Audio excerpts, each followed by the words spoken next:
Blog Talk Radio. Hello and welcome to the Alchemy Sisters. You are here with Mandee and Jennie for our latest episode of the Alchemy Sisters. If you're new to our show, all discussions are in relation to the multiverse, healing, navigating life, the divine energies, and through our wisdom and our special guests, our intention is to bring awareness, clarity, knowledge, and free healing and resources to our listeners. We really help people, Jennie and I, I'm Mandee, by the way, we help people to initiate healing through our psychic and our spiritual gifts.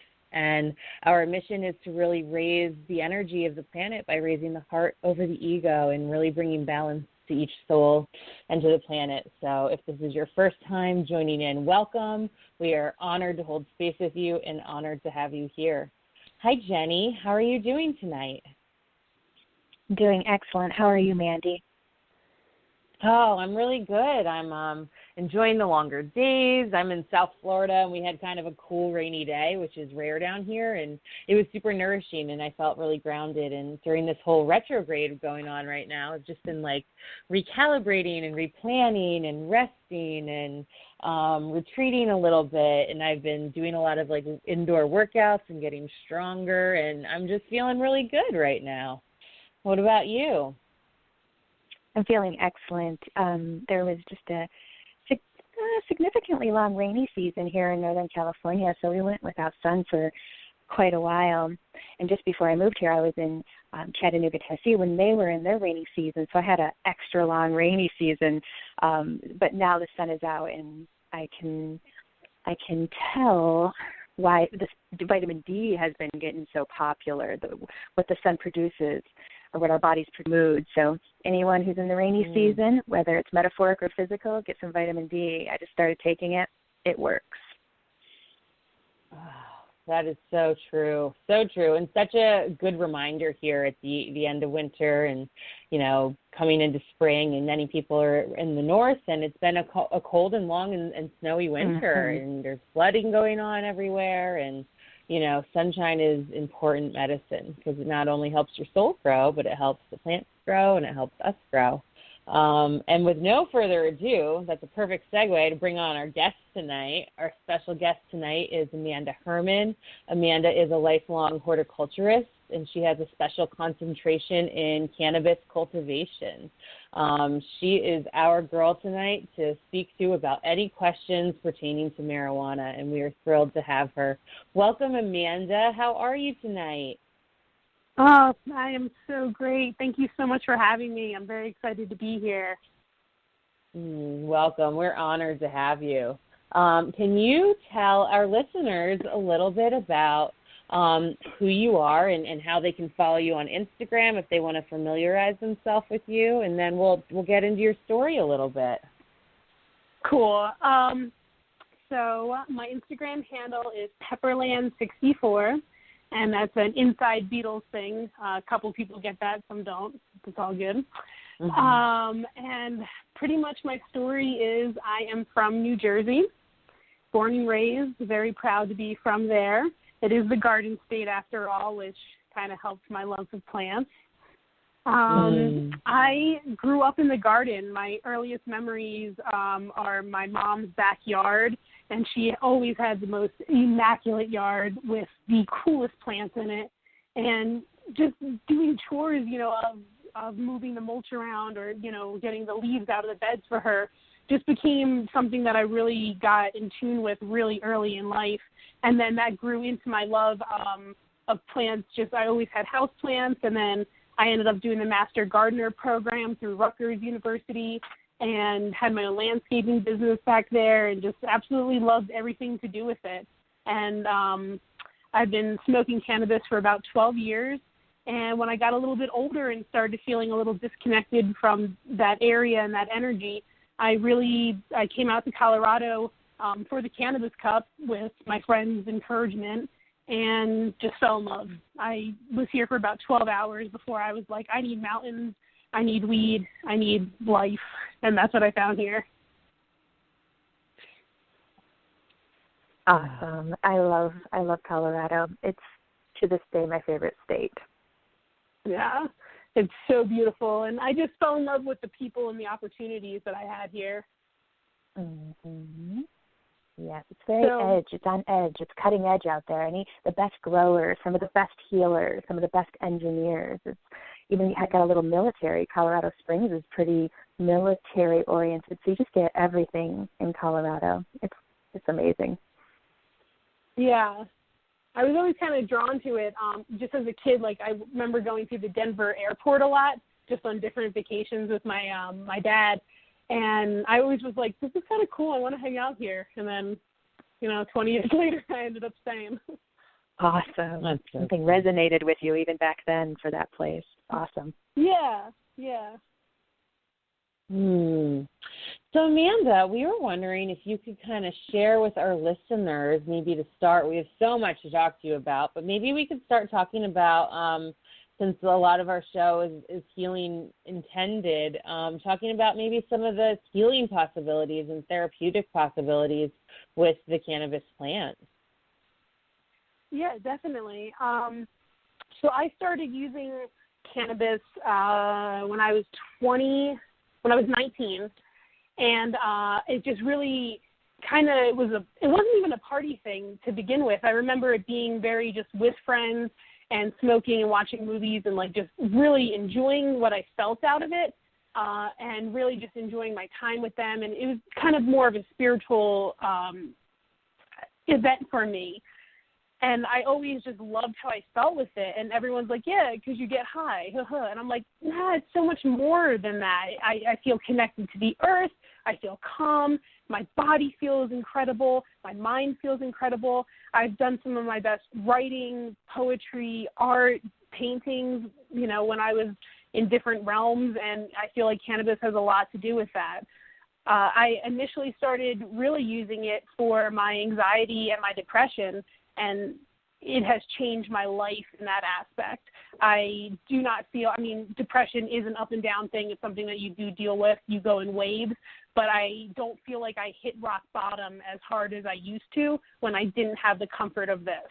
I'm sitting here right now rubbing CBD salve on my feet because that just helps. I just had a long day at work. So it really does help across every spectrum, from I just kind of get headaches at night and I'd like to sleep better to I have stage 4 cancer and I need relief. It helps across the spectrum. I know with the two of you individually, it helps with so many different things. I love it. Oh, yeah. I have like 5 favorite things on the planet. Weed is definitely one of them, across the board in every aspect of it. I'm a big proponent of hemp and CBD and smoking marijuana for ceremonial purposes, and then just daily healing purposes, depression being one of them, anxiety being another. I'm an empath. I'm very sensitive. I like to smoke weed so I can act like a normal, relatively normal-ish human being out in public. So it's absolutely steered me and assisted me and helped me through some intense spaces in my life. And consider it a daily dose of vitamin as far as I'm concerned. It feels like when I utilize marijuana, it feels like taking vitamin B with an edge, with a twist, with a philosophical standby with it, So it's a vitamin. Yeah, that's a great. I'm the same way. I'm the same way, and I can honestly say, for me, it really helped me to heal my anxiety and heal my body and continue to heal my body and to stay present with myself and release a lot of fears, and it made me feel much more comfortable. And I'm somebody who started using and smoking weed later in life. It wasn't until I was like 25 that I really started to check it out, and even though that's young, it's later in life in the, experimenting with weed stage, and it changed my life, and it's done nothing but good things. Even when I had surgery, I had an ankle reconstruction, and it was not easy. It was pretty bad. And Amanda, made me some amazing things to help it get better, and it did. It got better way faster. And she knows how to grow weed, and I got to try some of her personal, which was an honor. And I thank you for that, because you really helped me get through that, Amanda. Oh, good. Yeah, and I remember the Super Lemon Haze is one of my favorites to grow and smoke, but also I believe I gave you some of the transdermal patches, which I'll give a shout out to Mary's Medicinal. They are one of the best companies. They completely go through all of their products and they pull out different cannabinoids to help with specific issues, which I'll go into that in a second. But I remember just doing a CBD patch around your ankle, it's amazing. It made you feel so good. Mm-hmm. Oh my God, it was incredible. Can't even have enough gratitude for it to explain it enough. Yeah, I always say it's like the pain relief of opiums and Valium without all those horrible side effects and addictive tendencies. Yes. It's what pain relief and healing should be. Yes, and it's Big Pharma's biggest competition right now amongst other holistic healers, and I love that. I'll support that all day. Yeah. It is. It's a problem, and it's something that we're going to see continuing to rise in our culture, and we're seeing it being legalized in more and more places. And, Jennie, Amanda, and I all got to witness the growth of what, legalizing weed could do in the state of Colorado. And it really helped a lot of things. It certainly inflated housing a little, but a lot. But there was other contributing factors to that, too. It wasn't just the legalization of weed, because that was actually pretty controversial in that state. But they did, and I got to see a lot of healing effects and money being good to put to good use with infrastructure and with helping and healing. And that's another thing I want to see for this plant is, hemp can really heal all of us and to heal everything. And it's something we need to give a lot more attention to, I feel, and it's definitely in alignment with our Heart Over the Ego mission. Yeah, the hemp thing is something that I'm actually getting more into. I had an intern last year, a high school intern, and her project was to grow hemp, and she actually made rope out of it, and that was her senior thesis. And I just it was so mind blown that I'm you're a high school student, and I'm your mentor to teach you how to grow hemp. Is this real life? And she passed with flying colors, and she made the rope, and I think she actually made it for a little plant holder, and now she has a plant in her window that she has held up by the rope, the hemp rope. That is awesome. Yeah, it's such an amazing plant all the way around. I mean, between the paper, toilet paper, clothing, fuel, food, protein, medicine, it's just the most amazing plant, and that's obviously why it was legal, unlegalized, illegal, because of that. So many people looked at it, and people that wanted to make money off of paper, which is heartbreaking because hemp can grow so much faster than trees. And you can completely harvest a hemp plant in 4 months, and compared to a tree, which takes how many hundreds of years to grow? Yeah. Just one?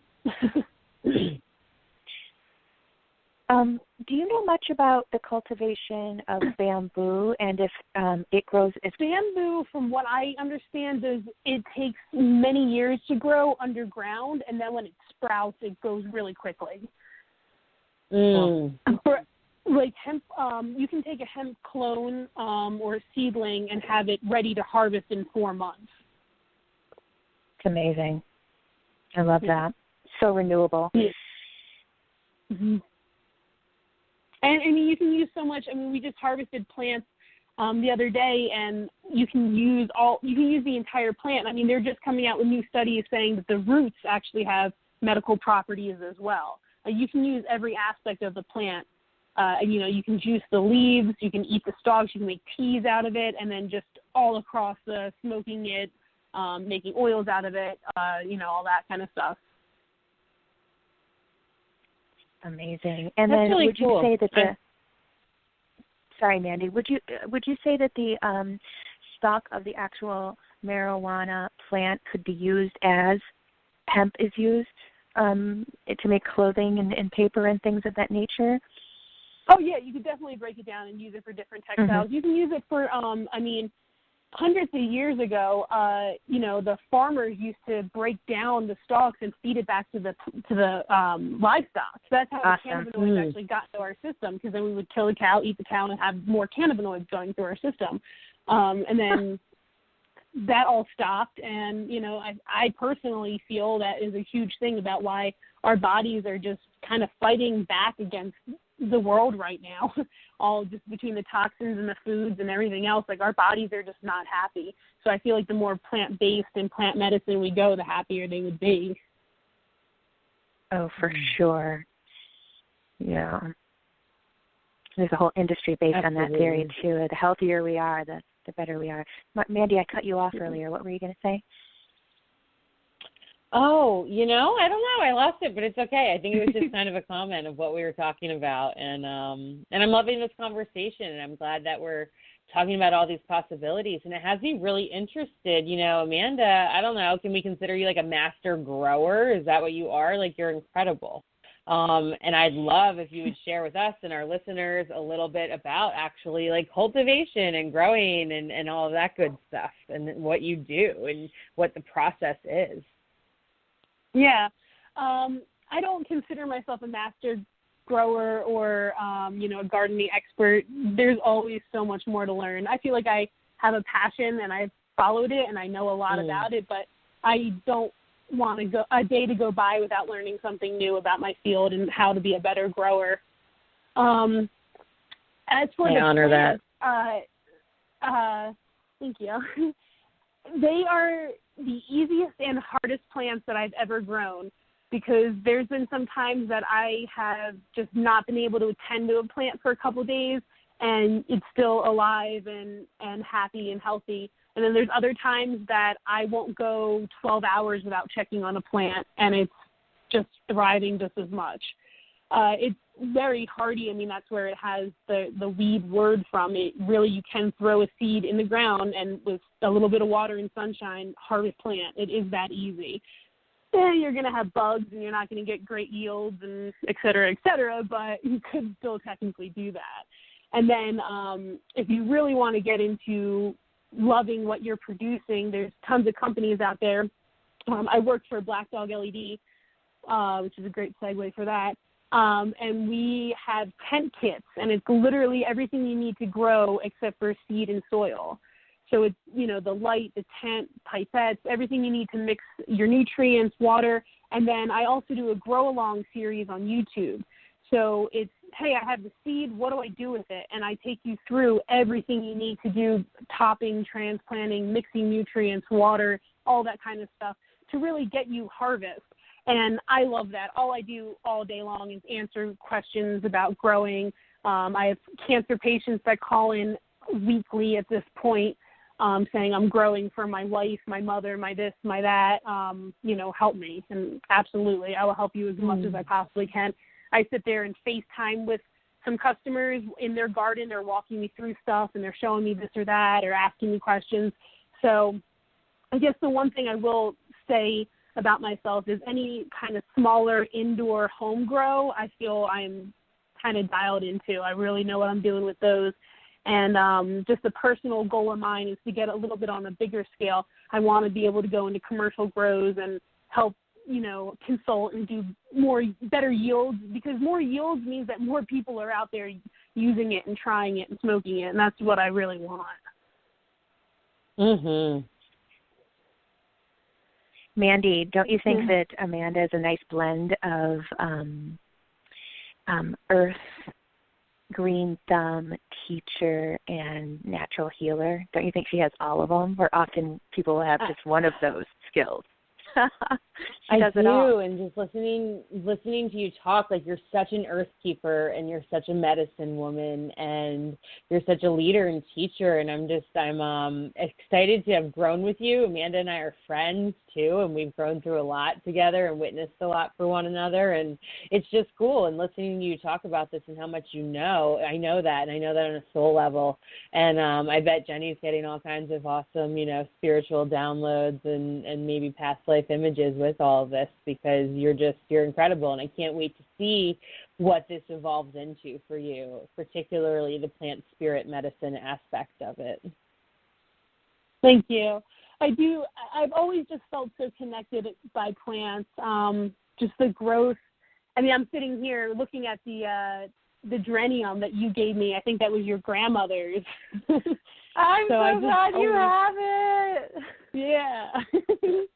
She's alive and happy and healthy. Mr. Geranium, I called him. Yeah. So, I mean, That's I've just funny. gathered plants my whole life. I had plants from that Master Gardener class back from Jersey 5 years ago that I brought out here, that I drove in my car across country. I wasn't leaving my plants. And then, Amanda, did you move to Colorado because of the beauty and all the outdoor excitement and the kind of liberal energy, or did you move there specifically to kind of play ball in the cannabis field? So, in all honesty, the cannabis aspect was very little to my decision to move. I came out here, story short, I babysat a family in New Jersey. They had family out here. I became friends with the older son out here, and he was always trying to get me to come out here, and I was just like, I don't know. Finally, he talked me into coming to the Cannabis Cup, and I came out here, and I was just in the energy for about 13 hours and then decided to move out here. Between him and his family and just the welcoming, awesome energy of them, and then just people in general. I mean, I remember driving down the street trying to find their house when I first got here and kind of looking out the window and looking around, and the lady next to me rolled down her window and said, hey, do you need some directions? Do you know where you're going? Are you all right? And I was just like, what is happening? Why are people being nice out of nowhere? So That's just hilarious. little things like that really like blew my mind, and I was just like, I'm here.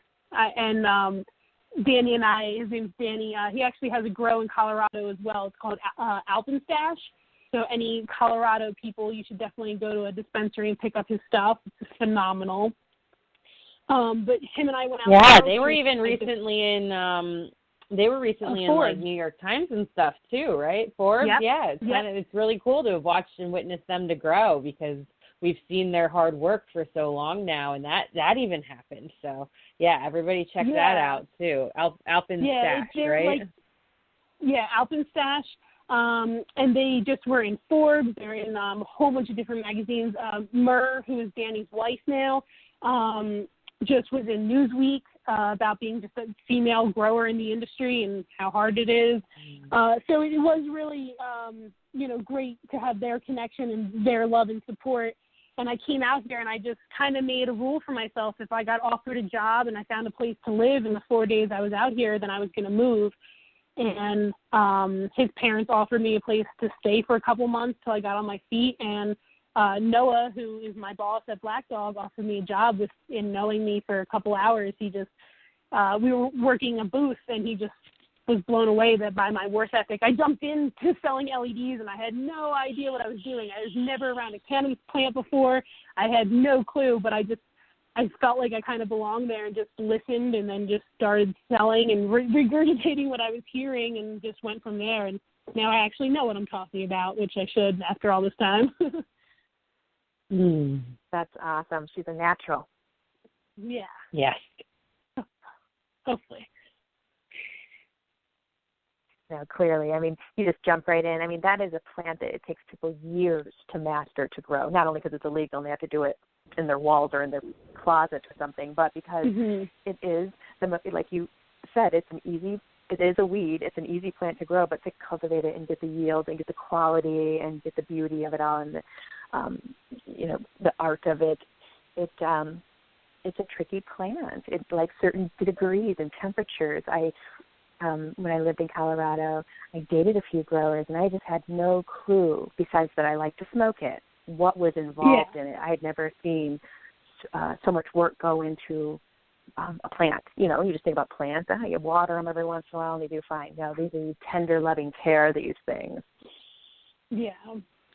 And, I mean, it's the same kind of concept as, growing grapes for wine. A lot of people will, a great analogy is to stress. If you stress the plant, it's going to produce better. Like if you stress grapes while they're growing, they're going to produce a sweeter and better wine. Same thing with cannabis, in my opinion. If you give it the perfect environment and you tweak little things here and there, the last 2 days the plants are alive in my grow, I have the lights off and I have them in like 60-degree temperatures. I'm letting them know that they are dying, and to put all of their energy into those buds and all the, get all the terpenes out of the plant as much as possible. And then when I harvest it, I always feel like it's just the sweetest smelling stuff. And that's just personally how I do my harvest. And there's millions of ways to do it. I mean, same thing with, with winemakers. I mean, everyone has their own little tweaks and how they do it, but the product overall essentially is the same. That's impressive. I've never heard of that technique. I like it. Yeah, what are terpenes? So those are those things on the plant that actually where all the cannabinoids are. So when you pick up a plant, like a bud, and it's all super frosty, that's what you're looking at. Oh, like the crystal part. Yeah, the crystal parts. I was going to say the crystally parts. And that's what is so hard. Now we're speaking my language. Yeah, the funny part, the glittery one. That's what's so hard about testing is you can't actually test plants properly because of the terpenes. You can add those back into the plant, like sprinkle them on essentially, and then you can send that bud out to be tested, and it's going to test really high, but that's not how the plant grew. So there's a lot of kind of inconsistencies with the testings and competitions that are happening out there, which really stinks because some people have really phenomenal products, but it's not going to get out there because, well, I mean, it is all marketing and networking and who knows who kind of stuff too. I mean, that happens in any industry no matter what. But it is still a little bit harder with this industry because it's not as regulated as, a whiskey tasting or something like that. Yeah. Amanda, has it ever crossed your mind to get into growing grapes for wine? Has that ever been of interest to you, or not yet, or not at all? To grow grapes instead of cannabis? Is that what you're saying? Yeah, does it interest you to maybe, or as well as, I mean, has that ever interested you, that making of wine? Yeah, I would love to be in a tiny house with like 100 acres around me that I could just grow everything and anything that I wanted. I think that's kind of my end goal. I have grown Concord grapes back in New Jersey. I did a lot of container planting. And I think my brother actually has that plant now. I gave it to him when I moved. So I actually believe there is still a grape plant growing that has some of my love on it. Oh. I'm living in wine cool. country right now. On both sides of where I live, well, I'm on a marijuana farm, but on both sides is a vineyard. And I'm like, I've been introduced to marijuana and the growing properties and the cycle of it all, and looking at that business. And I was like, I wonder if she's interested in wine. It's everywhere out here. So many people into wine. Just drive down the road, vineyards everywhere in this area. It's unbelievable. Yeah, that's interesting. I don't know off the top of my head the pH differences and like the nutrients that the soils would need. I assume grapes would be more acidic, but I don't know. Don't quote me on that. I'd have to look into those aspects of it. But yeah, I mean, and also I love doing container planting. I mean, all of my outdoor gardens have pretty much been container planting, which is raised beds or in large like smart pots that are 50 gallons.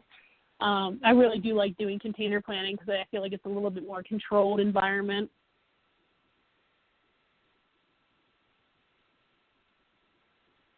And you can grow cannabis and grapes both that way. Grapes would take a little bit, you wouldn't get as great of a yield by doing container plantings. But, I mean, if you had a backyard and you wanted to do like a 25-gallon smart pot and just start grapes in that, you definitely would get a decent yield for, just your home.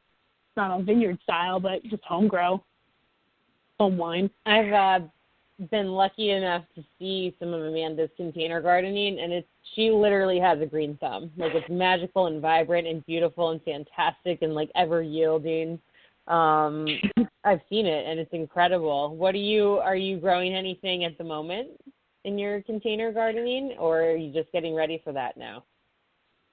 I'm just getting ready for outdoors. I just potted up some basil and chives yesterday. So I have so many plants that are ready to go outside, but because we're in Colorado, it could snow tomorrow. It could be 70 tomorrow. So we still got to keep them inside for a couple more days, and then I'll be able to put them out. And now I'm in a nice house in Erie, and I have 2 roommates who are very excited to help me with all the gardening that we'll be doing. I don't think they understand how much it's be yet, but as of right now, they're excited. Very cool. Do you know anything about any sort of, is there, because this is not something I've studied, but I'm assuming there is, connection between the moon and growing? Because I was thinking about how we have a full moon tonight, and it's cool that you just or tomorrow night, I think, tomorrow night, I think it is, sometime soon, tomorrow night or the night after, and you just planted some seeds around that, and I think that's really beautiful. And I was wondering if you know anything of the connection with the moon and growing or anything like that. I don't know much more than I do have people that really live off of that, and they actually will have their water bins and their reses out to get the moonlight energy from that, and then they'll water their plants with that water. Oh. Interesting. Yeah, and I've seen the word biodynamic.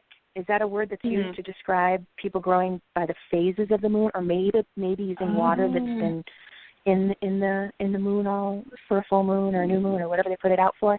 That's interesting. I'm always interested in that kind of stuff.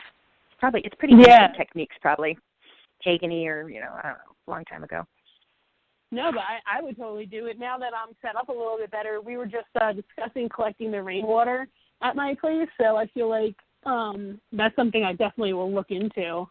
I mean, I play my plants music. I do have different crystals by them, and I always say hello and goodbye and how are you doing today, ladies? Like, I feel like it's really important to, and this is for any plant. I mean, I do this essentially with my cannabis, but any plant, just to greet them and talk to them, and it's the same energy you want back from the world, so why wouldn't you give it to another living thing?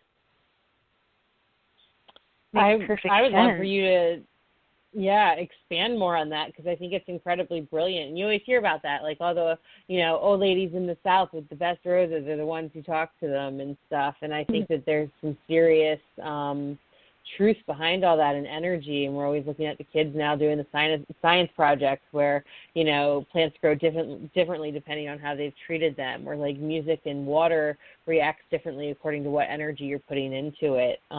Amanda, what kind of music do you like to play them? A lot of guitar. A lot of Indian kind of stuff, and a lot of rainwater and thunderstorm stuff. So I want them to really feel like they're outside. So I'll kind of have just tracks of lightning storms and rain going while I'm watering them. And I do feel it's really important to talk to them, and there is actual science behind that, and the science behind that is CO2. If you're on top of your plants and you're in there and you're talking to them for 2 hours, 3 hours, that's CO2 that you're adding to the grow that they're just eating up. They love that.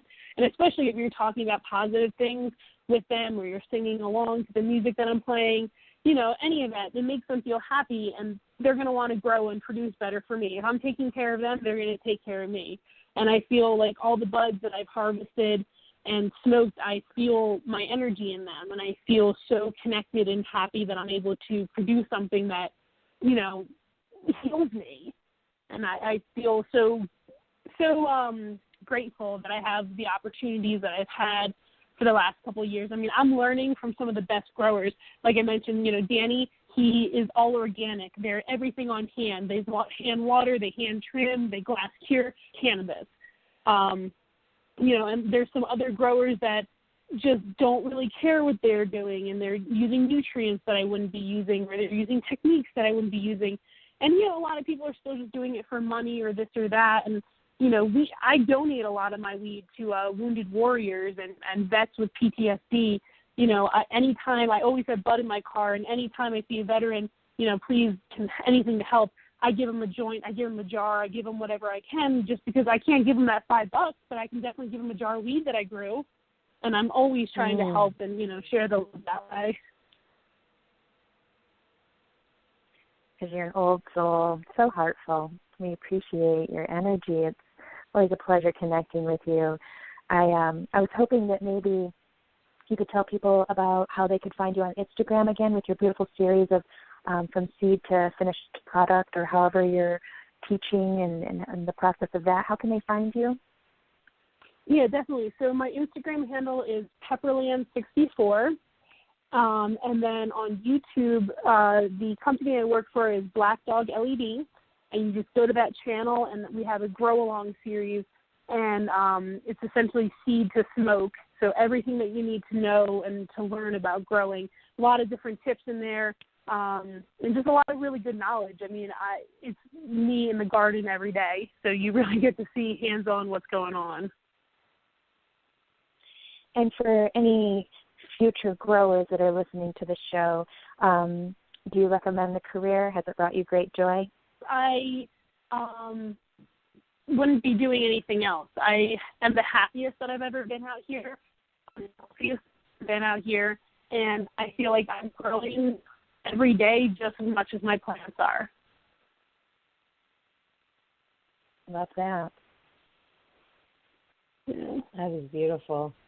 If for those of you just tuning in, or if you're just wondering who we are the Alchemy Sisters. I'm Mandee, Elam, and I'm here with Jennie McDaniel, and our guest tonight is Amanda Herman. You can follow us on Facebook.com/The Alchemy Sisters and Facebook.com/Heart Over Ego. Heart Over Ego is our newest project, and it is the name of our radio network here, and we're all about helping encourage people to make decisions based on what their heart wants most and kind of not what anyone else thinks or might think, with exception, of course, and helping to lift the consciousness of the planet and allow some of the harder things and the fears to fall away and more of the heart to rise. And we are honored if you are tuning in and listening and connecting here while we learn all about cannabis cultivation with Amanda.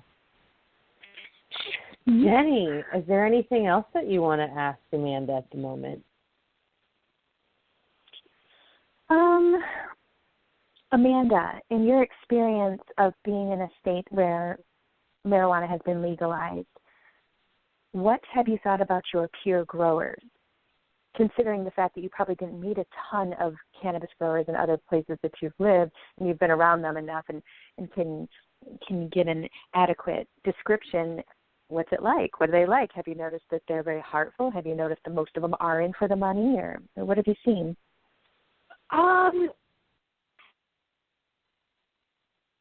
Unfortunately, like every other business, there are some people that care so much about the product and what they're doing and the plant, and they would walk away from it if there was no money. Amanda, you're breaking up just a little bit. Oh, sorry about that. Let me see. That is okay.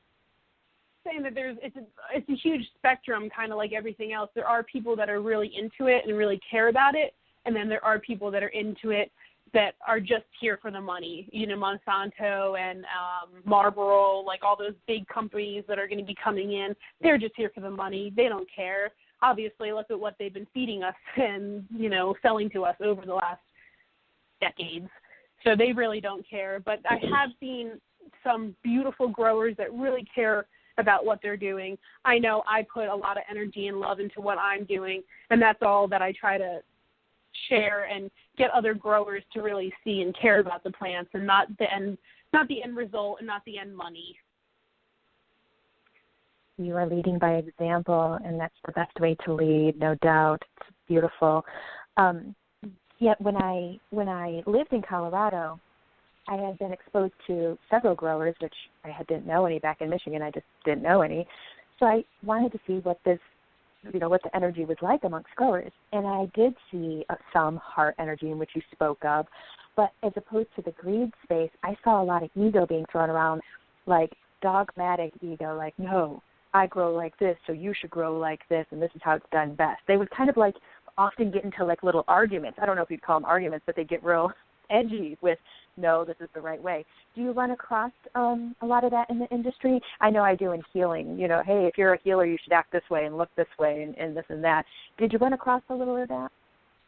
Oh, absolutely. Being a female in a almost completely male-dominated industry, ouch.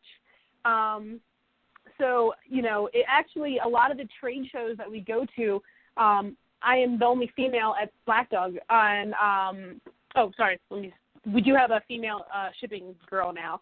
But for a long time, I was the only female at Black Dog. And, I go to the trade shows, and a lot of guys would not even look at me and go over and talk to, my coworkers. And then my coworkers would go, actually, let's refer to Amanda. She would know better about this one. It's like, hey, I'm right here. I have the same knowledge. Like, talk to me. So that is a little hard, being called a booth babe and not being there for my knowledge hurt. But then as soon as I get a couple lines out and really tell them about how to grow better, increase their yields, get better ROIs and things like that, then they start listening. So it's breaking down that barrier of, don't look at me as a chick or, young person or this or that. Just look at me for my knowledge, please.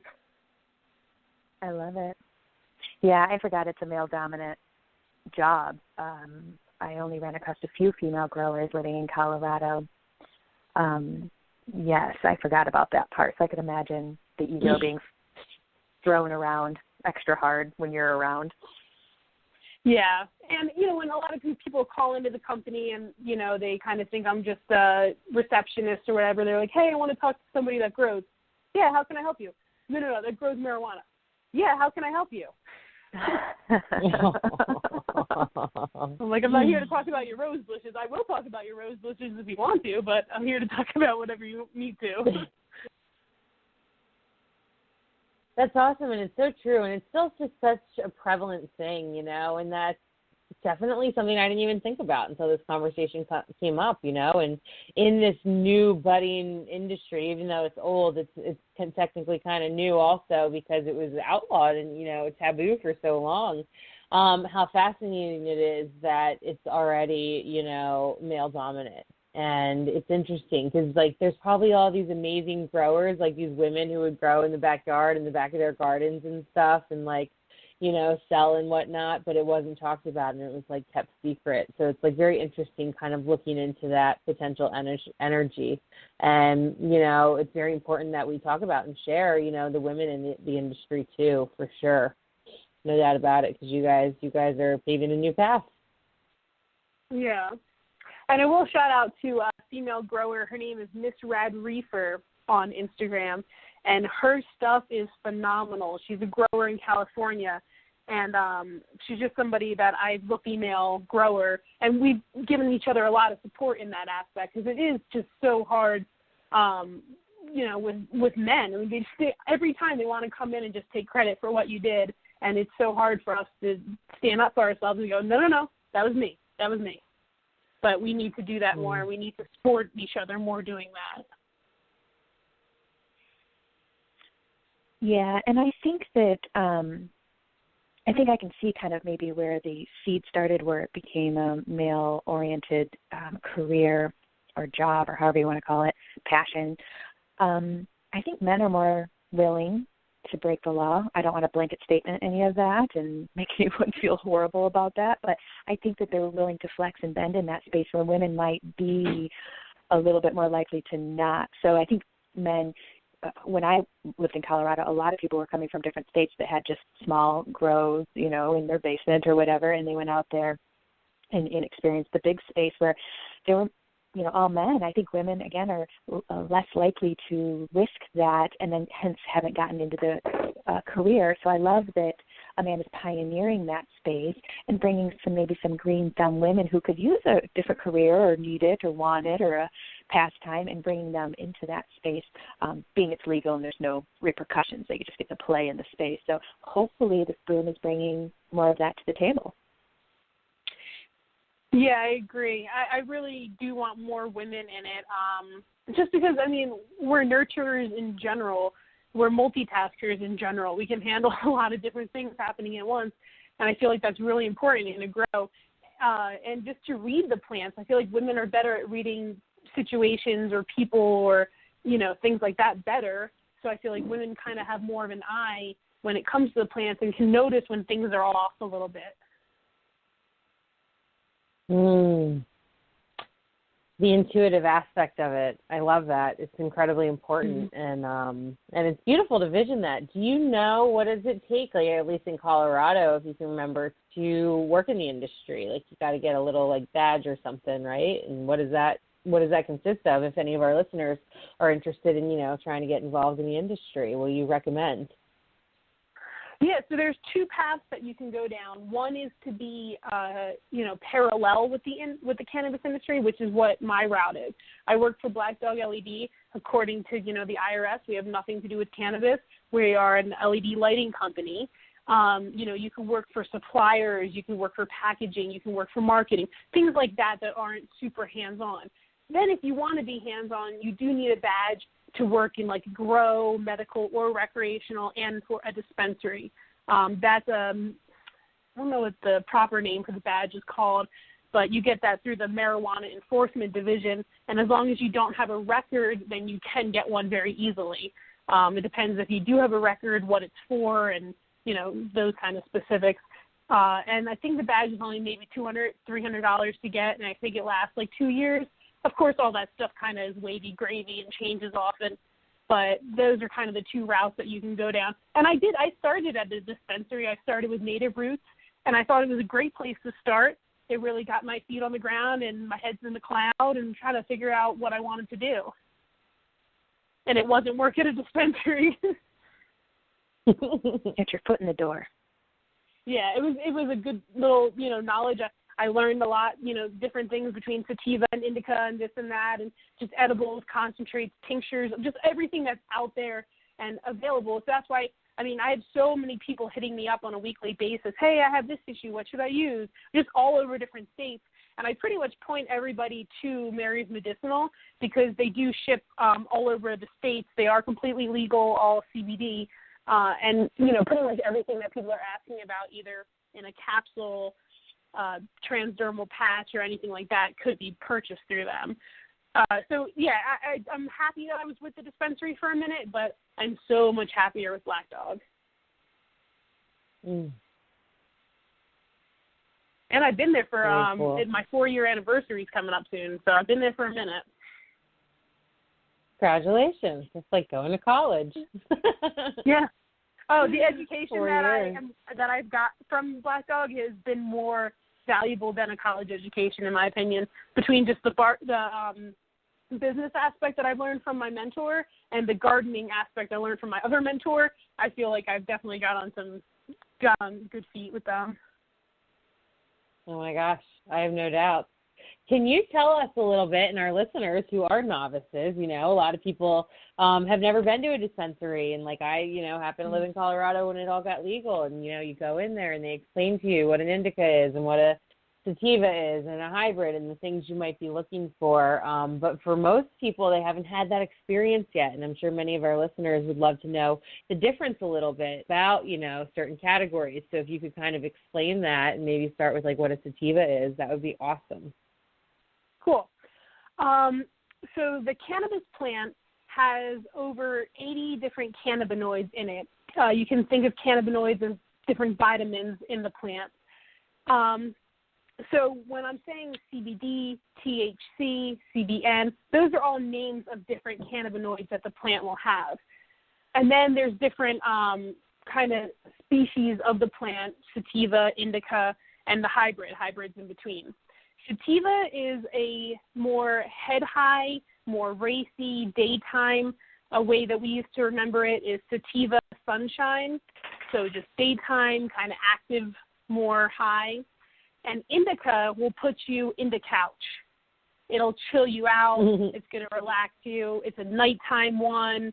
And then a hybrid is just the mix of the two on whatever kind of scale, either more sativa heavy or indica heavy. And going to the dispensary is really a great way to kind of figure out what would work best for you, or contacting somebody that knows.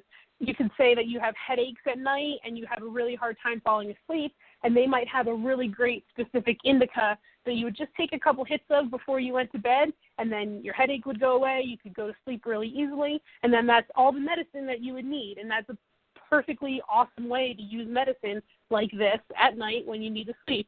It's not addictive, it's not doing anything negative to your body by any means, and it's going to help you sleep and get rid of your headache, which are both positive. So it really kind of depends on what you're looking for out of each individual cannabis plant, and then, what the properties of it are. That's awesome. And there is like a little bit of controversy around, smoking and what it can do to your body or lungs. What is your research or knowledge around that? Ask Willie Nelson. See how his lungs are doing. He's been smoking for 80 years, and he's still kicking. I Willie? Really, yeah. I look at really heavy celebrity smokers. I look at him. I look at Snoop Dogg. I look up to Snoop Dogg. He is one of the smartest businessmen and heavy smokers that I've ever seen. And I want to be that high and be that successful.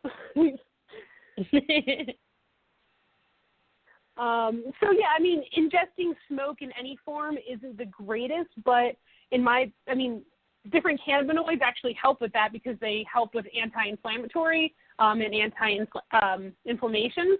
So you're kind of smoking and nothing negative is happening right off the bat.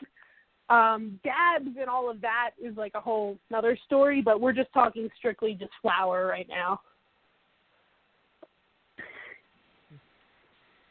So would you say the safest way to consume it is to eat it? No, I actually would say that's not the safest because when the THC and all the cannabinoids break down in your body, if you consume too much, it can actually make your liver and your body feel like it's tripping on like acid. And that has actually, I have had that experience. And I ate an edible that a friend made. He said it wasn't too strong. I went to a play, and it was about Peter Pan, and I thought the pirates were coming after me. Like, I was not having a good time. Yeah, I really felt like I was tripping. I couldn't move. It was very uncomfortable. So for me, who's a novice and can get through that situation without freaking out, I was okay. But I think edibles should start very slow. And even if you're somebody that smokes 10 joints a day, don't eat 100 milligram edible. It is not the same thing in your body. 10 joints could be the equivalent of 5 milligrams to your body. So you need to, every time you're doing something, whether it's lotions, edibles, capsules, even a patch. I wouldn't put a whole patch directly on your body the first time. Cut it in half. See how your body does, and then work your way up to that. Because with certain things, if you ingest them, you can't get it out of your system very quickly, and you're going to have to ride that ride. And sometimes those are the rides that turn people off from trying stuff ever. And that's what I try to get people to not have that experience. Every time someone's consuming something, I want it to be an amazing experience for them, and I want them to get out what they need out of it. I don't want them to start bugging out. I don't want them to get paranoid, so I'd rather everyone start super slow and steady. I think that's brilliant advice. Yeah. Mm-hmm. Super brilliant. I remember actually my first, I didn't, because I started smoking, and I eased very into it very gently. And actually, some of my first, big experiences kind of with edibles, and I never had, a bad trip on one or really overdose. But I had a Thanksgiving with you and my brothers, and we had a lot of dabs, and we had a lot of edibles that Amanda made and brought, and all kinds of amazing things. Yep. And I did overconsume a little that day. My pumpkin pie, my face was a little numb. for the next night. It was like my birthday party, and it was funny because my face was a little numb. But that was the closest I came to like, you know, ODing on it. So I really encourage that advice. You know, if you're thinking about trying it, you know, edibles are not the best way to go the first time. Yeah. Or maybe and the first few times. Older people like to start with edibles, which, you know, is totally awesome because, you know, they don't want to smoke. I'm talking like baby boomer generation, not the hippies, the kind of more straight edge ones. Yes, for them to start with like, you know, 5 milligrams of a half CBD, half THC edible, I would totally encourage that. Of course, after talking to them about, you know, what kind of medications they're on and what they're actually using it for and things like that. But I would never let any of my patients walk out of the dispensary not knowing what they're walking out with. We always sat down and went through the dosages and said, okay, so you might want to do this tonight, maybe a half hour before you go to bed. And then if that worked, okay, then you kind of can go up from there, or different things. I mean, everyone needs to do different things to figure out what works for them, and I feel like that goes across the board with everything. And, I mean, cannabis is the same as changing your diet or starting an exercise regimen. You just have to go slow and steady, kind of know what you're getting into, and do a lot of proper research before you start anything. I think that's so important. I think that Western medicine has really got people thinking they can just walk into a door and somebody hands them something and the problem's gone. Well, even with medical, including holistic, you have to kind of play around in that field and try a couple things and see what works best for you. And that's you or us being involved in our own healing, doing the work, moving through the motions, getting involved, which our body likes it when we take care of it. And I can definitely say to that, you know, in the beginning you were talking about the vitamin D. I actually just found out I have a very low vitamin D count in me. I actually have a vitamin D deficiency. It's so low. And I started taking vitamin D pills the last week, and I really do feel like I'm kind of looking outside a little bit better, and I'm ready to go. You know, I feel like I've been in a cave the last couple months. Like, I'm really ready to venture out. That's hilarious. That's what happened to me. I'm like, gosh, man, I think I need some vitamin D. I ordered some vitamin D and taking it for 3 days now, and I'm like, ooh, I got a little extra pep in my step, and the sun actually came out, so I'm feeling a little extra energized. I think that the vitamin D deficiency is so common, even in sunshiny states like Colorado. Yeah, I was blown away when she said that was like my biggest kind of medical problem. I was just like, what? And everyone's like, yeah, go outside. I'm like, I kind of do, but now I'm thinking about it. I'm like, I don't at all. I work 24/7 between my office job and my grow, and just my house plants, like everything I'm doing is pretty much inside, which is another reason I guess I love gardening so much. When I get out there and I feel the sunshine on my shoulders and my face, like there's nowhere that I could be that I'm happier. You know, I'm standing outside with a joint in my mouth, playing with my tomatoes, like, oh my God. Yeah, your spirit guides want that to happen as medicine for you each day. So start doing that, you know, even if you can just get outside for a half hour during like a lunch break, start nourishing yourself with that. You need it too. Yeah, I agree. And keep taking the supplement too. We can get a lot of sunshine and still take some of the supplement, especially if there's a deficiency, which I think a lot of us have. Getting it from a couple different sources would be wise. I'm doing the same thing. Mhm.